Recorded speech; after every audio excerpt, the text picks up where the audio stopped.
दोस्तों, क्या तुम्हें बार बार अपमान सहना पड़ता है? क्या लोग तुम्हें हल्के में लेते हैं, तुम्हारा मजाक उड़ाते हैं या तुम्हारी बातों को अनदेखा करते हैं? ऐसा इसलिए होता है क्योंकि तुमने अभी तक उन तरीकों को नहीं अपनाया जो तुम्हें सम्मान दिलाने के लिए पर्याप्त हैं। दुनिया में वही लोग सम्मान पाते हैं जो मनोविज्ञान को समझते हैं और मानसिक खेल खेलना जानते हैं। यदि तुमने ये 10 खास तरीके अपनाए तो लोग न केवल तुम्हारा सम्मान करेंगे बल्कि तुम्हारे सामने झुककर बात करेंगे। सवाल यह है कि आखिर वे 10 तरीके क्या हैं?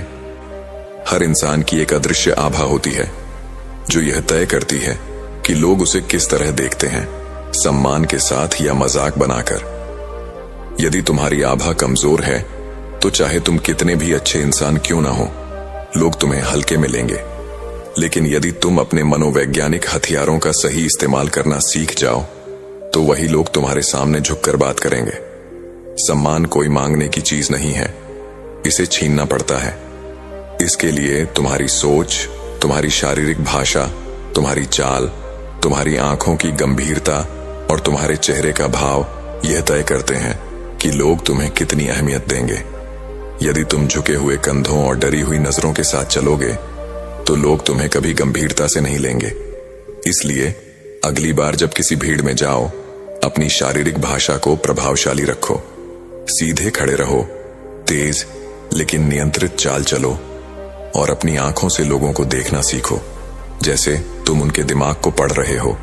इससे लोगों को एक अवचेतन संकेत मिलेगा कि तुम कमजोर नहीं बल्कि एक शक्तिशाली इंसान हो। दूसरी महत्वपूर्ण बात यह है कि जो व्यक्ति हर जगह बोलने की कोशिश करता है उसे लोग गंभीरता से लेना बंद कर देते हैं। गहरा मनोविज्ञान कहता है कि असली ताकत चुप्पी में होती है। जब तुम कम बोलोगे तो लोग तुम्हारी बातों को ज्यादा ध्यान से सुनेंगे। कभी भी अपने विचार मुफ्त में मत बांटो। जब तक जरूरत ना हो, चुप रहो। इससे लोग तुम्हारे शब्दों की अहमियत समझने लगेंगे और जब तुम कुछ कहोगे उसे हल्के में नहीं लिया जाएगा। सम्मान पाने के लिए एक और जरूरी चीज है भावनाओं पर नियंत्रण। कई बार लोग जानबूझकर तुम्हें भड़काने की कोशिश करेंगे, तुम्हें नीचा दिखाने की कोशिश करेंगे, लेकिन यदि तुम प्रतिक्रिया दोगे तो वे जीत जाएंगे। स्मार्ट लोग अपनी भावनाओं पर पूरा नियंत्रण रखते हैं। यदि कोई तुम्हें चिढ़ाने की कोशिश करे तो शांत रहो। बस उसकी आंखों में देखकर हल्की सी मुस्कान दो जैसे तुम उसकी हर चाल को पहले से समझते हो। यह चीज सामने वाले को मानसिक रूप से तोड़ देगी क्योंकि उसे वह प्रतिक्रिया नहीं मिलेगी जिसकी उसे उम्मीद थी। जब लोग देखेंगे कि तुम्हें गुस्सा नहीं दिलाया जा सकता तो वे स्वयं तुम्हारा सम्मान करने लगेंगे। तुम्हें एक और चीज अपनानी होगी, रहस्यमय बनना। दुनिया उन लोगों को सबसे ज्यादा सम्मान देती है जिनकी पर्सनैलिटी में एक रहस्यमय तत्व होता है। कभी भी खुद को पूरी तरह से उजागर मत करो। अपनी निजी जिंदगी, अपने प्लान और अपने भावनाओं को लोगों के सामने आसानी से मत रखो। जितना तुम खुद को छिपा कर रखोगे, लोग उतना ही तुम्हें जानने की कोशिश करेंगे और तुम्हारा सम्मान बढ़ेगा। एक रहस्यमय इंसान हमेशा आकर्षक होता है। जब तुम आकर्षक बनोगे तो लोग तुम्हें हल्के में लेने की गलती नहीं करेंगे। इसके अलावा तुम्हें अपनी आवाज को भी तैयार करना होगा। जंगल में उसी की सबसे ज्यादा इज्जत होती है जिसकी आवाज सबसे प्रभावशाली होती है। तुम्हारी आवाज ही तुम्हारी ताकत है। जब भी बोलो, आत्मविश्वास के साथ बोलो। तुम्हारी आवाज ऐसी होनी चाहिए कि लोग उसे अनसुना न कर सकें। कभी भी धीमी, कांपती हुई या संकोच भरी आवाज में मत बोलो। गहरा मनोविज्ञान कहता है कि जो इंसान अपनी आवाज को नियंत्रित कर सकता है वह दूसरों के दिमाग को भी नियंत्रित कर सकता है। इसलिए जब भी बोलो, ठहराव के साथ बोलो, शब्दों पर पकड़ रखो और अपनी आवाज को एक प्रभावशाली हथियार की तरह इस्तेमाल करो।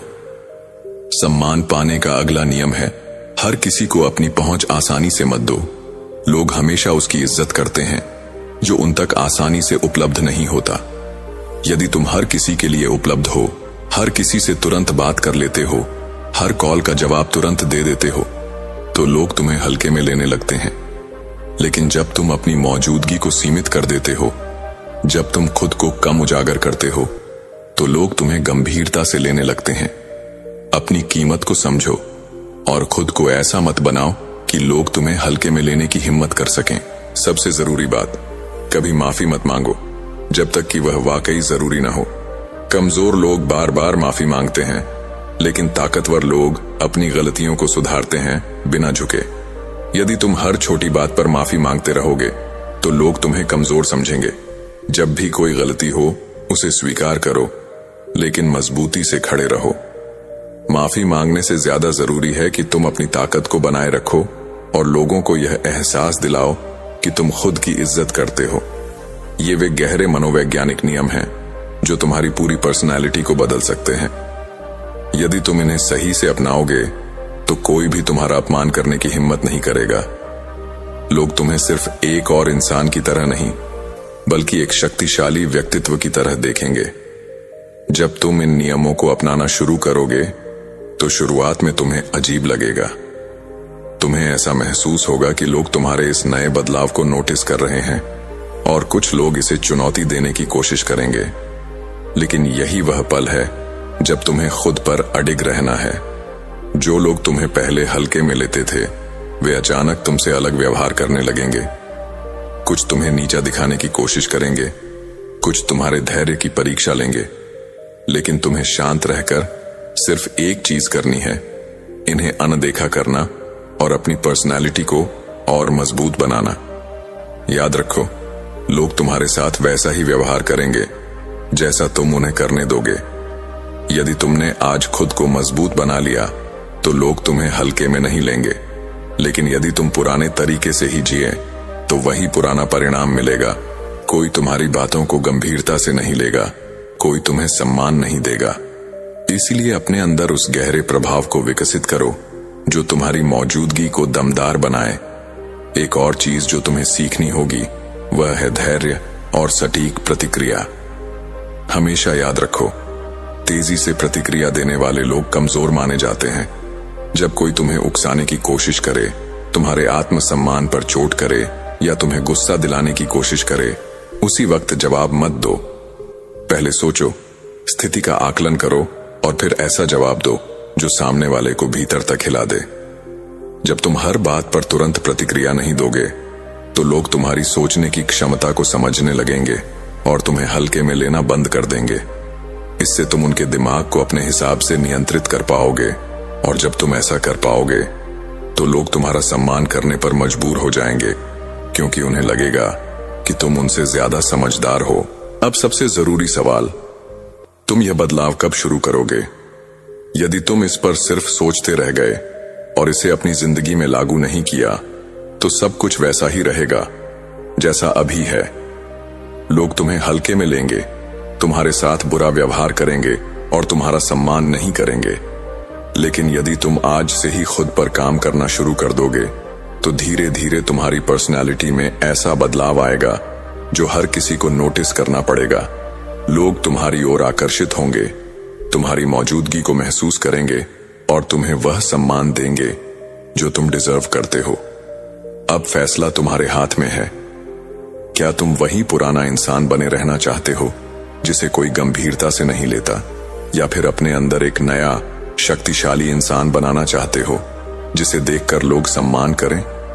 जब तुम इन नियमों को अपनाना शुरू कर दोगे तो धीरे धीरे तुम्हारी पर्सनैलिटी में ऐसा परिवर्तन आएगा जिसे कोई अनदेखा नहीं कर पाएगा। लेकिन याद रखो, बदलाव एक दिन में नहीं आता। सबसे बड़ा हथियार धैर्य है। जब तुम खुद पर काम कर रहे हो तो जरूरी नहीं कि तुम्हें तुरंत परिणाम मिले। लोग पहले तुम्हें परखेंगे, तुम्हारी सीमाओं की जांच करेंगे, लेकिन तुम्हें हर हाल में अपने नए माइंडसेट पर अडिग रहना है। तुम देखोगे कि जैसे जैसे तुम्हारी शारीरिक भाषा, आवाज, प्रतिक्रिया और मानसिक खेलों में सुधार होगा, तुम्हारी मौजूदगी और प्रभावशाली होगी। यह एक लंबी लेकिन शक्तिशाली प्रक्रिया है जिसमें तुम्हें निरंतरता बनाए रखनी होगी। एक और गहरा नियम समझो, इंसान की कीमत उसकी दुर्लभता से बढ़ती है। क्या तुमने कभी गौर किया कि जो चीज आसानी से मिल जाती है उसकी लोग कद्र नहीं करते? सम्मान भी उसी नियम पर चलता है। यदि तुम हर समय उपलब्ध रहोगे, हर किसी से घुल मिल जाओगे, हर किसी को अपनी जिंदगी में घुसने दोगे, तो तुम्हारी कीमत गिर जाएगी। इसलिए खुद को विशिष्ट बनाओ, हर जगह मत जाओ, हर किसी से मत मिलो, हर किसी को अपनी पूरी जिंदगी में झांकने मत दो। जब लोग तुम्हें पूरी तरह से नहीं समझ पाएंगे तो वे तुम्हारी ओर आकर्षित होंगे और तुम्हारा सम्मान करेंगे। अब सबसे बड़ा सबक, लोगों को उनकी ही भाषा में जवाब देना सीखो। यदि कोई तुम्हारा अपमान करता है, तुम्हें नीचा दिखाने की कोशिश करता है, तो उस पर सीधे प्रतिक्रिया मत दो। उसे ऐसा जवाब दो जो उसके दिमाग में बैठ जाए। उदाहरण के लिए, यदि कोई तुम्हारा मजाक उड़ाता है तो या तो उसे अनदेखा करो या फिर इतना सटीक और ठंडा जवाब दो कि वह दोबारा ऐसा करने से पहले 10 बार सोचे। लेकिन ध्यान रहे, कभी भी जरूरत से ज्यादा प्रतिक्रिया मत करो, क्योंकि यही तुम्हारी कमजोरी बन सकती है। तुम्हें एक और खास चीज पर ध्यान देना होगा। हमेशा अपनी कमजोरियों को छिपा कर रखो। दुनिया में 2 तरह के लोग होते हैं, एक वे जो अपनी कमजोरियों को दिखाकर दया मांगते हैं, और दूसरे वे जो अपनी कमजोरियों को छिपाकर ताकतवर बने रहते हैं। गहरा मनोविज्ञान कहता है कि यदि लोग तुम्हारी कमजोरी पकड़ लेंगे तो वे तुम्हारा फायदा उठाएंगे। इसलिए चाहे कोई भी परिस्थिति हो, हमेशा खुद को मजबूत दिखाओ, भले ही अंदर से परेशान क्यों ना हो। जब लोग देखेंगे कि तुम टूटते नहीं हो तो वे तुम्हारा सम्मान करेंगे। अब सबसे आखिरी और सबसे खतरनाक नियम, कभी भी किसी को यह मत बताओ कि तुम क्या सोच रहे हो। यदि लोग तुम्हारे विचारों को पढ़ लेंगे तो वे तुम्हें नियंत्रित करना शुरू कर देंगे। हमेशा अपने इरादों को एक रहस्य की तरह रखो। यदि तुम कोई बड़ा प्लान बना रहे हो तो उसे चुपचाप पूरा करो, बिना किसी को बताए। लोग तुम्हारी हर चाल को समझने की कोशिश करेंगे, लेकिन यदि तुमने खुद को छिपा कर रखा तो तुम हमेशा खेल में आगे रहोगे। जो लोग अपनी असली ताकत छिपा कर रखते हैं, वही दुनिया में सबसे ज्यादा सम्मान पाते हैं। अब तुम्हारे पास वे सारे रहस्य हैं जो तुम्हारी पर्सनालिटी को पूरी तरह बदल सकते हैं। लेकिन असली सवाल यह है, क्या तुम इन्हें आज से ही अपनी जिंदगी में लागू करोगे, या फिर सिर्फ पढ़कर भूल जाओगे और वही पुरानी जिंदगी जीते रहोगे। यदि तुमने इन नियमों को सही से अपनाया तो एक दिन ऐसा आएगा जब लोग तुम्हारे सामने खड़े होकर सोचेंगे कि यह वही इंसान है जिसे हम हल्के में लेते थे। लेकिन उस वक्त तक तुम बहुत आगे बढ़ चुके होंगे। अब फैसला तुम्हारे हाथ में है। जैसे जैसे तुम इन चीजों को अपनी जिंदगी में उतारोगे, वैसे वैसे तुम्हारी ऊर्जा बदलने लगेगी। पहले जो लोग तुम्हें हल्के में लेते थे, अब वे तुम्हारी मौजूदगी में असहज महसूस करेंगे। तुम्हें अब खुद को पहले से ज्यादा शांत और नियंत्रित रखना होगा, क्योंकि शक्ति का असली मतलब सिर्फ बाहरी बदलाव नहीं, बल्कि आंतरिक मजबूती है। यदि तुम अपने भावनाओं को नियंत्रित नहीं कर पाए तो लोग उसे पकड़ लेंगे और वही तुम्हारी सबसे बड़ी कमजोरी बन जाएगी। इसलिए जितना हो सके अपने दिमाग को शांत रखो। अपने हर रिएक्शन को सोच समझ कर दो और कभी भी किसी को यह मत समझने दो कि तुम अंदर से क्या महसूस कर रहे हो। लोग तुम्हें उकसाने की कोशिश करेंगे, तुम्हारे धैर्य की परीक्षा लेंगे, लेकिन तुम्हें सिर्फ एक ही चीज करनी है, इन्हें अनदेखा करना और अपनी पर्सनैलिटी को और मजबूत बनाना। जब कोई तुम्हारा अपमान करने की कोशिश करे तो बिना किसी गुस्से के उसकी बातों को सुनो, लेकिन उस पर कोई सीधी प्रतिक्रिया मत दो। तुम्हें अब अपनी शारीरिक भाषा पर भी काम करना होगा। जब भी किसी से बात करो, अपनी पीठ सीधी रखो, आंखों में आत्मविश्वास रखो और अपनी आवाज को स्थिर रखो। कमजोर लोग तेज बोलते हैं, ज्यादा समझाने की कोशिश करते हैं और अपनी बात मनवाने के लिए तड़पते हैं। लेकिन जो लोग वाकई मजबूत होते हैं, वे कम बोलते हैं, लेकिन जब बोलते हैं तो सामने वाले को उनकी बात समझ में आनी ही चाहिए। इसलिए जब भी कुछ कहो, उसे धीमे और मजबूत लहजे में कहो, ताकि हर शब्द का असर हो। लोगों से थोड़ी दूरी बनाकर रखो। जरूरत से ज्यादा घुलने मिलने से तुम्हारी कीमत कम हो जाती है। हमेशा खुद को थोड़ा रहस्यमय रखो, ताकि लोग तुम्हें समझने में लगे रहें और तुम्हारा सम्मान करें। जब तुम किसी से ज्यादा करीब हो जाते हो तो लोग तुम्हें हल्के में लेने लगते हैं। इसलिए अपनी मौजूदगी को विशिष्ट बनाओ, अपनी सीमाएं तय करो और हर किसी को अपनी निजी जिंदगी में दखल मत देने दो। याद रखो, दुनिया तुम्हें उतना ही सम्मान देगी जितना तुम खुद को दोगे। यदि तुम खुद को कमजोर समझोगे तो लोग भी तुम्हें कमजोर समझेंगे। यदि तुम हर छोटी बात पर प्रतिक्रिया दोगे तो लोग तुम्हें नियंत्रित करना सीख जाएंगे। लेकिन यदि तुमने खुद को मजबूत कर लिया, अपनी भावनाओं को काबू में रख लिया और अपने आसपास ऐसा माहौल बना लिया जिसमें लोग तुम्हें हल्के में लेने से पहले 100 बार सोचें, तो तुम्हारा सम्मान कभी कम नहीं होगा। यह सब धीरे धीरे बदलाव लाएगा और तुम्हें खुद ही फर्क महसूस होगा। अब यह तुम्हारे ऊपर है कि तुम इस बदलाव को अपनाना चाहते हो या नहीं। जब तुम इन बदलावों को अपनाने लगोगे तो लोग इसे नोटिस करना शुरू कर देंगे। कुछ लोग इसे पसंद करेंगे, कुछ असहज महसूस करेंगे और कुछ तुम्हें वापस पुराने पैटर्न में लाने की कोशिश करेंगे। यही तुम्हारी असली परीक्षा होगी। यदि तुम इस वक्त हिल गए तो लोग समझ जाएंगे कि तुम्हारा आत्मविश्वास सिर्फ एक दिखावा था। लेकिन यदि तुम टस से मस नहीं हुए, यदि तुमने अपनी पर्सनालिटी में आए इस बदलाव को बनाए रखा, तो धीरे धीरे हर कोई तुम्हें उसी नजरिए से देखने लगेगा जो तुम चाहते हो। लोग तुम्हारे शब्दों को ज्यादा गंभीरता से लेंगे, तुम्हारी मौजूदगी को महसूस करेंगे और तुम्हारा सम्मान करेंगे, क्योंकि अब तुम वही इंसान नहीं रहे जो पहले थे। सबसे बड़ा बदलाव तुम्हारी मानसिकता में आना चाहिए। यदि तुम खुद को कमजोर समझोगे तो लोग भी तुम्हें उसी तरह ट्रीट करेंगे। लेकिन यदि तुम्हें खुद पर विश्वास होगा, यदि तुम्हारे अंदर वह ठहराव और आत्मविश्वास होगा, तो लोग तुम्हें हल्के में लेने की हिम्मत नहीं करेंगे। कई बार लोग तुम्हें जानबूझकर उकसाने की कोशिश करेंगे, तुम्हारी भावनाओं के साथ खेलेंगे, लेकिन तुम्हें हमेशा शांत रहना है। जो लोग जल्दी गुस्सा कर जाते हैं वे अपने नियंत्रण को खो देते हैं और सामने वाले के हाथों का खिलौना बन जाते हैं। लेकिन जो लोग खुद को नियंत्रित रखते हैं वही असली गेम मास्टर होते हैं। तुम देखोगे कि जैसे जैसे तुम अपनी भावनाओं को काबू में रखना सीखोगे, वैसे वैसे तुम्हारी मौजूदगी का असर बढ़ता जाएगा। लोग तुम्हारी राय मांगने लगेंगे, तुम्हारे इर्द गिर्द एक अलग तरह की ऊर्जा बनेगी और जो लोग तुम्हें पहले हल्के में लेते थे वही अब तुम्हारे साथ एक अलग तरह का व्यवहार करेंगे। यह बदलाव धीरे धीरे होगा, लेकिन यदि तुमने इसे बनाए रखा तो एक दिन ऐसा आएगा जब तुम्हारा सम्मान सिर्फ तुम्हारे शब्दों से नहीं बल्कि तुम्हारी मौजूदगी से ही तय होगा। जो लोग दुनिया में अपनी पहचान बनाते हैं वे कभी भी बेकार की बहसों में नहीं उलझते। वे जानते हैं कि हर लड़ाई लड़ने लायक नहीं होती।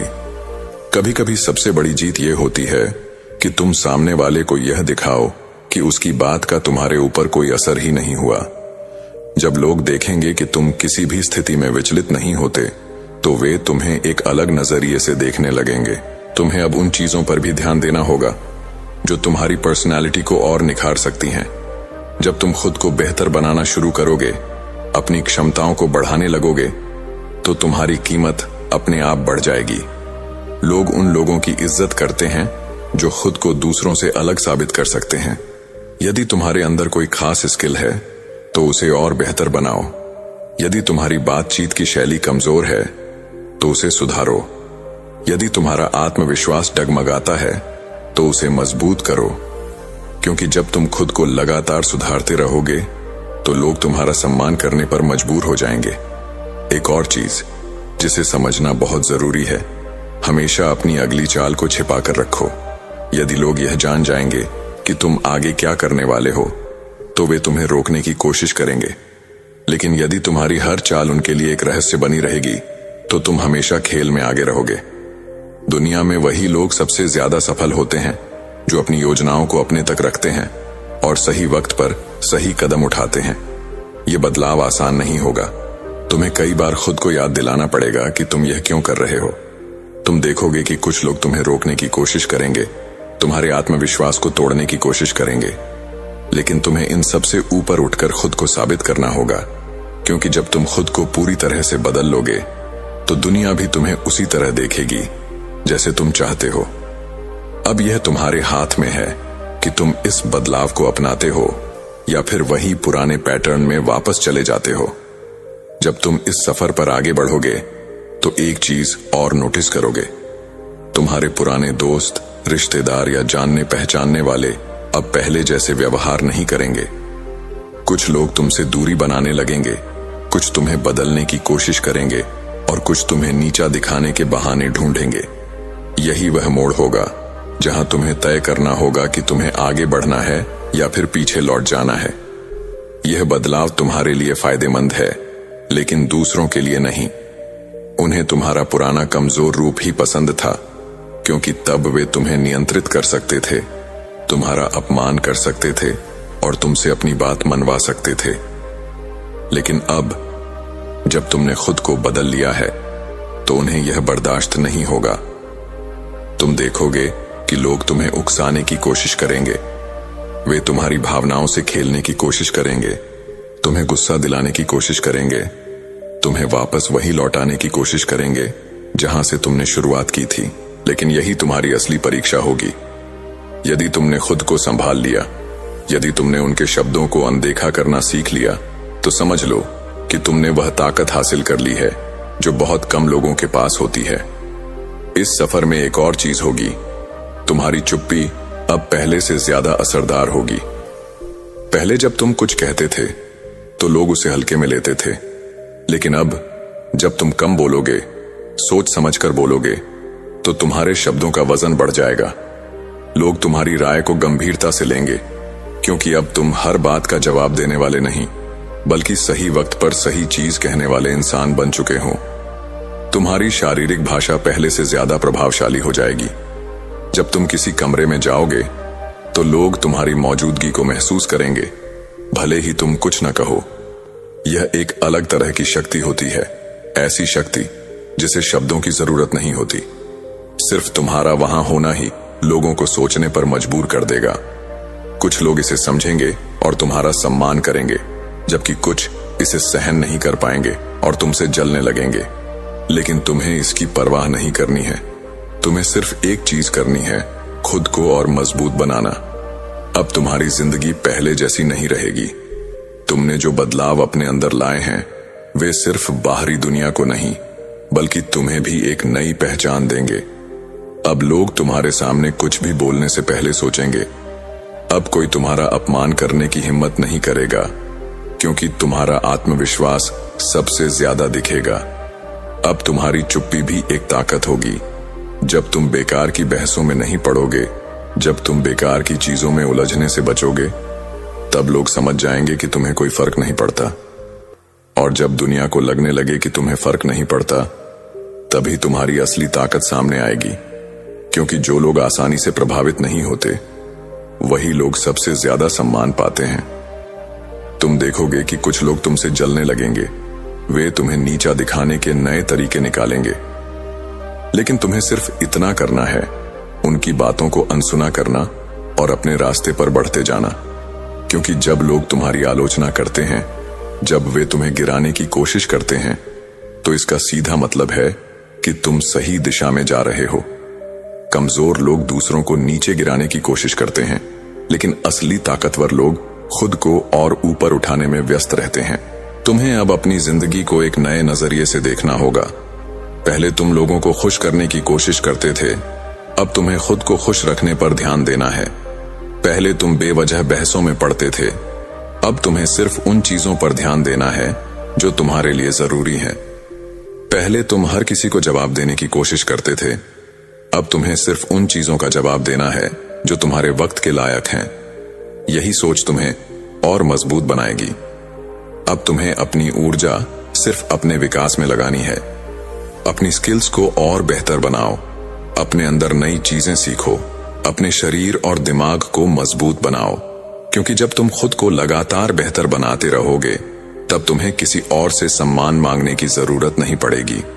लोग खुद ब खुद तुम्हारा सम्मान करने पर मजबूर हो जाएंगे। याद रखो, यह सफर आसान नहीं होगा। तुम्हें कई बार लगेगा कि तुम्हें अपने पुराने तरीकों पर लौट जाना चाहिए, लेकिन जब भी ऐसा हो तो खुद से एक सवाल पूछो, क्या तुम फिर से वही कमजोर इंसान बनना चाहते हो जिसे लोग हल्के में लेते थे? यदि नहीं, तो इस बदलाव को बनाए रखो। अपनी मौजूदगी को इतना मजबूत बनाओ कि लोग तुम्हारे बिना भी तुम्हारे बारे में सोचने पर मजबूर हो जाएं। अपनी पर्सनैलिटी को इतना शानदार बनाओ कि जब भी तुम किसी से बात करो, तुम्हारी बातों का असर सीधे उनके दिमाग पर पड़े। और सबसे जरूरी बात, कभी भी खुद को कम मत समझो। जब तक तुम खुद को कमजोर मानोगे, लोग भी तुम्हें उसी नजरिए से देखेंगे। लेकिन जिस दिन तुमने खुद को ताकतवर मान लिया, उसी दिन से दुनिया भी तुम्हें ताकतवर समझने लगेगी। तुम्हें किसी की स्वीकृति की जरूरत नहीं है। तुम्हें किसी से सम्मान मांगने की जरूरत नहीं है। तुम्हारी मौजूदगी ही तुम्हारी पहचान होगी और यही तुम्हारी सबसे बड़ी जीत होगी। एक समय की बात है, एक पहाड़ी की तलहटी में एक बौद्ध भिक्षु रहा करते थे, जो कि उस समय के सबसे विख्यात और सम्मानित बौद्ध गुरु के शिष्य थे। वह अपने बौद्ध गुरु की सेवा करता और उनसे शिक्षा ग्रहण करता। बौद्ध भिक्षु बहुत ही होशियार, मेहनती और अपने कार्यों के प्रति ईमानदार था। वह बौद्ध गुरु के द्वारा दी गई हर एक शिक्षा का पूरे लगन के साथ अभ्यास करता और पूरी ईमानदारी के साथ उनका पालन भी करता। वह कभी भी अपने गुरु को शिकायत का कोई अवसर नहीं देता था, इसलिए बौद्ध गुरु भी उससे बहुत खुश और प्रसन्न थे। एक दिन बौद्ध गुरु ने अपने उस शिष्य को एक बहुत महत्वपूर्ण कार्य देने का निर्णय किया। उन्होंने शिष्य को अपने पास बुलाया और उसके हाथों में एक पत्र देते हुए कहा, तुम्हें इस पत्र को जितना जल्दी हो सके इसके असली मालिक तक पहुंचाना है। साथ ही पता भी बता दिया। गुरु ने आगे कहा, लेकिन याद रहे, किसी भी हालत में यह पत्र तुमसे खोना नहीं चाहिए और ना ही यह पत्र किसी दूसरे व्यक्ति के हाथ लगना चाहिए। इस पत्र का जल्द से जल्द इसके सही मालिक तक पहुंचना बहुत ही आवश्यक है, क्योंकि इसमें हजारों लोगों की जिंदगी और मौत का सवाल है। बौद्ध गुरु का आदेश मिलते ही वह बिना एक पल गवाए अपने काम में लग गया। उसने रास्ते के लिए भोजन लिया, अपनी तलवार उठाई और घोड़े पर सवार होकर निकल पड़ा पत्र को उसके मालिक तक पहुंचाने के लिए। वह अपने घोड़े को तब तक तेजी से दौड़ाता रहा जब तक वह एक बड़ी सी नदी के किनारे नहीं पहुंच गया, जिसे पार करने के लिए एक संकरा सा पुल बना हुआ था। उस पुल के दूसरी तरफ एक योद्धा अपनी तलवार लिए हुए खड़ा था, जिसने उन पहले 100 लोगों से युद्ध करने की कसम खा रखी थी जो उस पुल को पार करेंगे। अब तक वह वहां से गुजरने वाले 99 लोगों से युद्ध करके उन्हें मौत के घाट उतार चुका था। जैसे ही उस नौजवान बौद्ध भिक्षु का घोड़ा उस पुल पर चढ़ता है, वह योद्धा अपनी गरजती हुई आवाज में बोलता है, तुमने इस पुल पर कदम रख दिया है, इसीलिए अब तुम्हें मुझसे युद्ध करना होगा। अपनी तलवार निकालते हुए वह योद्धा चिल्लाया, मरने के लिए तैयार हो जाओ। अपनी मौत को अपनी ओर आता देख वह बौद्ध भिक्षु बहुत डर गया, लेकिन तभी उसे अपने गुरु की बात याद आती है कि पत्र बहुत महत्वपूर्ण है, यह किसी दूसरे व्यक्ति के हाथ नहीं लगना चाहिए। अब बौद्ध भिक्षु उस योद्धा को उस पत्र की महत्वता के बारे में बताता है और उससे प्रार्थना करता है कि वो उसे उस पत्र को उसके गुरु तक वापस पहुंचा देने दे, और वह वचन देता है कि पत्र वापस करने के बाद वह जरूर उससे युद्ध करने वापस आएगा। वह योद्धा उसकी बात मान लेता है और उसे वापस जाने देता है। बौद्ध भिक्षु पूरे रास्ते भर उस पुल पल पर हुई घटना के बारे में सोचते सोचते वह कब आश्रम पहुंच जाता है उसे पता ही नहीं चलता। आश्रम पहुंचते ही वह तुरंत बौद्ध गुरु के पास जाता है और उन्हें सारी घटना कह सुनाता है, इस उम्मीद में कि शायद गुरु उसकी मदद करेंगे। लेकिन पूरी बात सुनने के बाद गुरु सिर्फ इतना ही कहते हैं कि मेरे पास ऐसा कोई तरीका नहीं है जिससे तुम एक योद्धा को तलवारबाजी में हरा सको। इससे लिए तुम्हारी मौत तो निश्चित है, लेकिन हां, मैं तुम्हें मृत्यु का सामना करने का सबसे अच्छा तरीका जरूर बता सकता हूं। जब तुम उस पुल पर पहुंचो तो अपनी तलवार को अपने सर के ऊपर उठाना और अपनी आंख बंद कर लेना और पूरी शांति के साथ खड़े होकर इंतजार करना। जब तुम्हें महसूस हो कि कुछ ठंडी चीज तुम्हारी खोपड़ी को छू रही है, तो यही तुम्हारी मृत्यु होगी। इसके बाद वह नौजवान बौद्ध भिक्षु दोबारा अपने सफर पर निकल पड़ता है।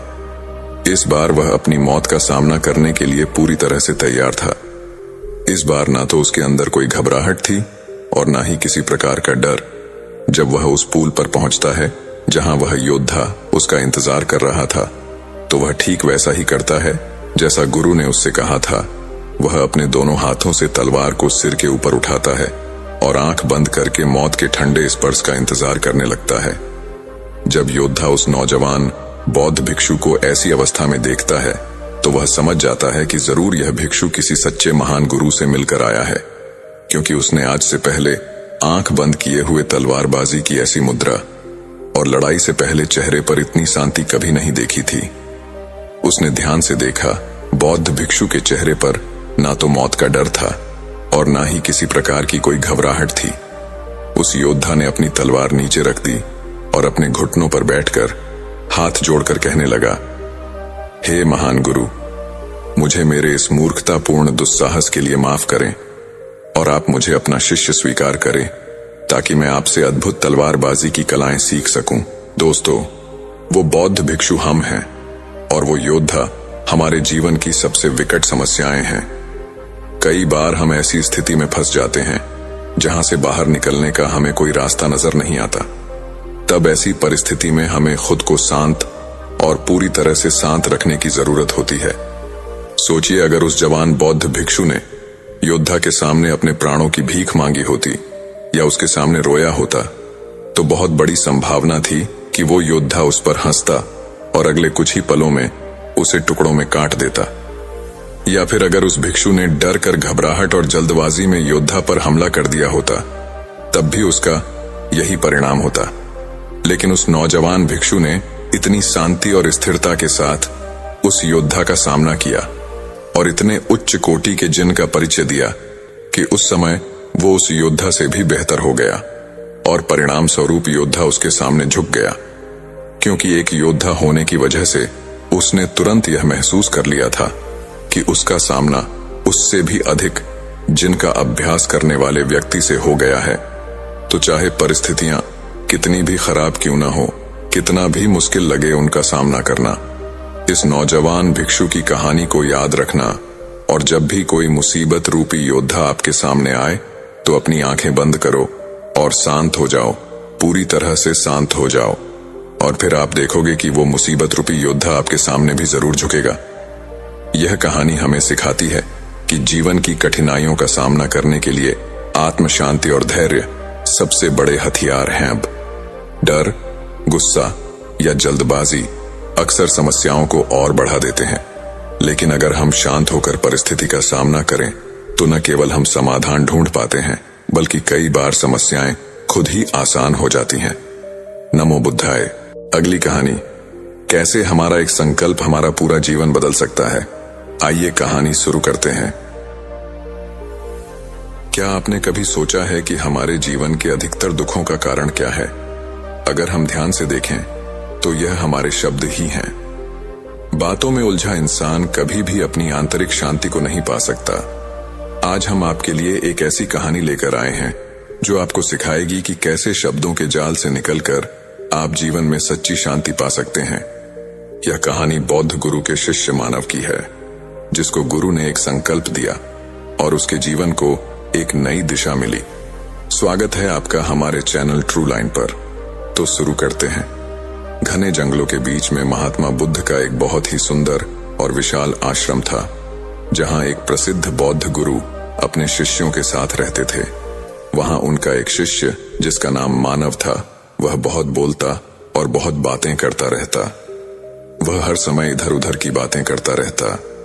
जब भी वह किसी गांव में दान लेने के लिए जाता तो वह लोगों से उनके बारे में पूछता और हर घर से एक नई कहानी लेकर आता और आश्रम के अन्य शिष्यों को सुनाता। वह अपने आप को बड़ा दिखाने के लिए एक शिष्य की दूसरे शिष्य से बुराई करता, चुगली करता और हर समय अपने आप को सबसे बेहतर मानता और दूसरों के सामने अच्छा बनने की कोशिश करता। वह अपने मुख से स्वयं की ही प्रशंसा करता रहता और सदैव गुरु के सामने स्वयं को सबसे बुद्धिमान तथा सर्वश्रेष्ठ सिद्ध करने का प्रयत्न करता। वह उस आश्रम में अपने आप को सभी शिष्यों से बेहतर बनाने और अपने आप को सबसे बुद्धिमान मानता। वह सबसे कहता था कि मैं एक अमीर परिवार का बालक हूं। मैं चाहता तो आरामदायक और सुविधाओं से भरपूर जीवन जी सकता था, लेकिन मैं वह सब छोड़कर यहां आया हूं क्योंकि मुझे सत्य की खोज करनी है, खुद को जानना है, जीवन को जानना है। इसीलिए मेरा बलिदान आप सभी से बड़ा है। एक दिन गुरु ने आश्रम के सभी शिष्यों को बुलाकर उनसे कहा, अगले 1 महीने के लिए आप सभी को कुछ न कुछ संकल्प लेना होगा। इससे आपकी संकल्प शक्ति मजबूत होगी और आप में आत्मशक्ति का संचार होगा। आप सभी अपनी क्षमता के अनुसार छोटा या बड़ा कोई भी संकल्प ले सकते हो और 1 महीने से पूर्व आप में से जिस का संकल्प टूट जाएगा वह अपनी पुरानी दिनचर्या में वापस लौट जाएगा। सभी शिष्यों ने अपनी शक्ति के अनुसार छोटे बड़े संकल्प लिए, जैसे कि कोई 2 सप्ताह तक अन्न नहीं खाएगा, कोई 10 दिनों तक पानी नहीं पिएगा। ऐसे ही अनेक प्रकार के संकल्प लिए और गुरु को अपने अपने संकल्प के बारे में बताकर वहां से चले गए। लेकिन मानव जो बहुत बोलता था, वह खुद को अलग और बड़ा दिखाना चाहता था।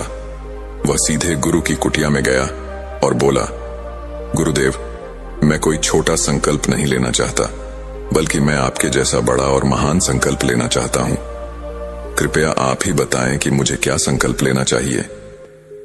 यह सुनकर बौद्ध गुरु ने सोचा कि कोई तो है जो बड़ा संकल्प लेने की सोच रहा है। क्या मानव संकल्प पूरा कर पाएगा? गुरु ऐसा इसलिए सोच रहे थे क्योंकि गुरु ने पहले भी कई बार अपने शिष्यों को अंकल्प दिए हैं, पर आज तक किसी ने ना तो कोई बड़ा संकल्प लिया और ना ही किसी शिष्य ने कोई संकल्प पूरा किया। अब गुरु मानव की बात सुन मुस्कुराए और बोले, क्या तुम मेरे द्वारा दिए गए संकल्प को पूरा कर पाओगे? क्या मेरे द्वारा दिए गए संकल्प को पूरा करना तुम्हारे लिए संभव होगा? शायद नहीं। वह तुम्हारे लिए संभव नहीं होगा, तुम उसे पूरा नहीं कर पाओगे। इसलिए तुम स्वयं ही कोई संकल्प खोजो और उसको पूरा करने का प्रयास करो। अब मानव को बहुत बुरा लग रहा था। मानव ने सोचा, अब चाहे कुछ भी हो जाए, मैं अपना संकल्प पूरा जरूर करूंगा। मानव ने कहा, नहीं गुरुदेव, आप मुझे जो भी संकल्प दोगे मैं उसे अवश्य पूरा करूंगा। गुरु ने कहा, ठीक है, तो फिर तुम अगले 1 महीने तक चुप रहोगे। तुम्हारे मुंह से एक भी शब्द नहीं निकलना चाहिए, यही तुम्हारा संकल्प है। मानव ने मुस्कुराते हुए कहा, गुरुदेव, यह भी कोई संकल्प है? यह बहुत आसान है, 1 महीने तक बस चुप ही रहना है। नहीं गुरुदेव, आप मुझे कोई बड़ा संकल्प दें जो मेरी योग्यता के योग्य हो, जिसे पूरा करने में मुझे दिक्कत हो। गुरु ने कहा, यह संकल्प आज तक कोई पूरा नहीं कर पाया है, तुम्हें यह संकल्प ही पूरा करना है, तो बोलो, क्या तुम इसे पूरा कर पाओगे? मानव ने गुरु की बात मान ली और वह उसी समय से चुप हो गया और गुरु से आज्ञा लेकर कुटिया से बाहर चला गया। मानव को चुप रहना बहुत आसान लग रहा था। एक दिन तो उसने चुपचाप रहकर बिता लिया, लेकिन दूसरे दिन से उसके मन में न बोल पाने का बोझ बढ़ने लगा। तीसरे दिन उसे भारीपन महसूस होने लगा और चौथे दिन उसे एक अजीब सी बेचैनी महसूस होने लगी, क्योंकि आश्रम में सभी शिष्य एक दूसरे से बात कर रहे थे, आपस में बोल रहे थे।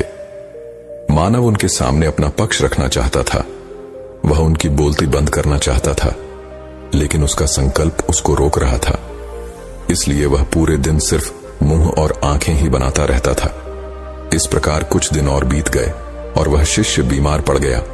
उसका सिर दर्द कर रहा था, उसे खाने पीने का भी मन नहीं था, वह सिर्फ बोलना चाहता था। वह गुरु के पास गया और उनके सामने लिखकर बैठ गया और उनसे कहा, गुरुदेव, मैं बोलना चाहता हूं, मैं बोले बिना सांस नहीं ले पा रहा, मेरी सांसें फूल रही हैं, मैं अंदर ही अंदर पागल हो रहा हूं, मुझे क्या करना चाहिए? क्या मुझे अपना संकल्प तोड़ देना चाहिए? यह पढ़कर गुरु मुस्कुराए और बोले, संकल्प तो टूटने के लिए ही होते हैं, लेकिन जो अपना संकल्प पूरा कर लेता है वह अपनी आंतरिक शक्ति बढ़ा लेता है, और जो अपनी आंतरिक शक्ति बढ़ा लेता है वह साधना और आध्यात्मिकता के मार्ग पर आगे बढ़ जाता है। संकल्प लेना भी तुम्हारे हाथ में था और इसे तोड़ना भी तुम्हारे हाथ में है। तुम्हारे कई भाई अपना संकल्प तोड़कर अपनी पुरानी दिनचर्या में लौट आए हैं। अगर तुम ऐसा नहीं कर पा रहे हो तो तुम अपना संकल्प तोड़कर अपनी पुरानी दिनचर्या में वापस आ सकते हो। लेकिन याद रखना, अगर तुम आज इस छोटे से संकल्प को नहीं संभाल पाए तो अपना पूरा जीवन कैसे संभाल पाओगे? बाकी फैसला पूरी तरह तुम्हारे हाथ में है। गुरु की इस बात से मानव को ठेस पहुंची और वह बिना कुछ कहे वापस चला गया और खुद को अपनी झोपड़ी में बंद कर लिया। वह केवल अपने आवश्यक कार्यों के लिए ही झोपड़ी से बाहर आता और बाकी समय झोपड़ी के अंदर ही बैठा रहता। 15 दिन बीत चुके थे और आश्रम के लगभग सभी शिष्यों का संकल्प अब तक टूट चुका था, लेकिन उसका संकल्प अभी भी जारी था। संकल्प लेने के बाद से अब तक उसने एक भी शब्द नहीं बोला था। पूरा आश्रम हैरान था कि इतना बोलने वाला इंसान चुप कैसे हो गया। 15 दिन के बाद वह फिर से अपने गुरु के पास गया और लिखकर बताया, गुरुदेव, मैं बाहर से तो खामोश हूं, लेकिन मेरे अंदर बहुत सी आवाजें हैं। खूब रोना धोना और शिकायतें हो रही हैं। मैं अंदर ही अंदर बातें करता रहता हूं, मेरा मन तरह तरह के सवाल पूछता रहता है। मैं बाहर से जितना खामोश हूं, अंदर से उतना ही शोरगुल हूं। क्या इस तरह से मेरा संकल्प अभी भी जारी है? गुरु ने कहा, हाँ, तुम्हारा संकल्प अभी भी जारी है, लेकिन जब तक लोगों की ये आवाजें तुम्हारे कानों में पड़ती रहेंगी, तुम्हारा मन बोलता रहेगा, क्योंकि उसे बोलने की आदत है। तुम बाहर से चुप हो सकते हो, लेकिन अंदर से तुम बोलते रहोगे। तुम्हें इन बातों से, इन आवाजों से दूर जाना होगा। मानव गुरु को प्रणाम करके वहां से अपनी कुटिया में चला जाता है और सुबह होते ही अपनी कुटिया छोड़कर जंगल की ओर चला जाता है। कई दिन बीत जाने हैं, संकल्प का समय भी पूरा हो गया था, लेकिन शिष्य वापस नहीं लौटा। आश्रम में सभी लोगों को भय था कि कहीं जंगली जानवरों ने उसे खा न लिया हो। इस बीच उसे ढूंढने की काफी कोशिश की गई, लेकिन उसका कहीं पता नहीं चला। सभी शिष्यों ने मान लिया था कि जंगली जानवरों ने उसे अपना शिकार बना लिया है, लेकिन गुरु ने ऐसा नहीं सोचा। एक दिन आश्रम का एक अन्य शिष्य गुरु के पास आया और बोला, गुरुदेव, हमारे उस बातूनी शिष्य मानव को क्या हुआ होगा? क्या जानवरों ने उसे मार दिया होगा? गुरु ने कहा, हो सकता है कि जानवरों ने उसे अपना शिकार बना लिया हो, लेकिन उसके वापस न लौटने का एक और कारण भी हो सकता है। शायद उसे वह मिल गया जिसके लिए वह गया था। तब शिष्य ने पूछा, गुरुदेव, क्या ज्यादा बोलना इतना हानिकारक है? गुरु ने कहा, मनुष्य के जीवन के अनेक दुखों में से एक दुख यह भी है कि वह कभी चुप नहीं रह पाता। वह हमेशा कुछ न कुछ बोलता और सोचता रहता है। हमारे आधे से ज्यादा दुख हमारे बोलने के कारण ही उत्पन्न होते हैं। परिवार में अधिकतर झगड़ों का कारण हमारा निरर्थक बोलना ही होता है। कोई भी चुप नहीं रहना चाहता, हम सिर्फ दूसरे व्यक्ति को बात सुनाना चाहते हैं। हमारे मन में जो भी होता है, हम उसे निकालकर दूसरों को सुनाना चाहते हैं। उसे समझाना चाहते हैं कि देखो, तुम गलत हो और मैं सही हूं। और इस तरह हर कोई एक दूसरे की बुराई कर रहा है। इस प्रकार सुनने और सुनाने का यह सिलसिला जीवन भर चलता रहता है। लेकिन इस अज्ञानता में हम अपना समय, अपनी समझ और सबसे महत्वपूर्ण और अनमोल अपना जीवन उसे खो देते हैं, जिसे जिया जा सकता है, जिसमें आंतरिक शांति को प्राप्त किया जा सकता है। यह सब खो देते हैं, लेकिन इसके बदले में हमें क्या मिलता है? कुछ नहीं, सब व्यर्थ और बर्बाद हो जाता है। इस पागलपन में हमने क्या खो दिया, इसका एहसास केवल कुछ ही लोगों को हो पाता है। बाकी लोग जैसे उन्हें अपने आने का पता नहीं, वैसे ही उन्हें अपने जाने का भी पता नहीं चलता। शिष्य ने कहा, तो फिर इसका समाधान क्या है? गुरु ने कहा, पूरी जागरूकता के साथ अपने विचारों को देखना यही एकमात्र तरीका है। सभी मानसिक समस्याओं का वर्तमान में रहकर चिंतन करना, पूरी जागरूकता के साथ अपना कार्य करना जीवन में चमत्कार ला देता है।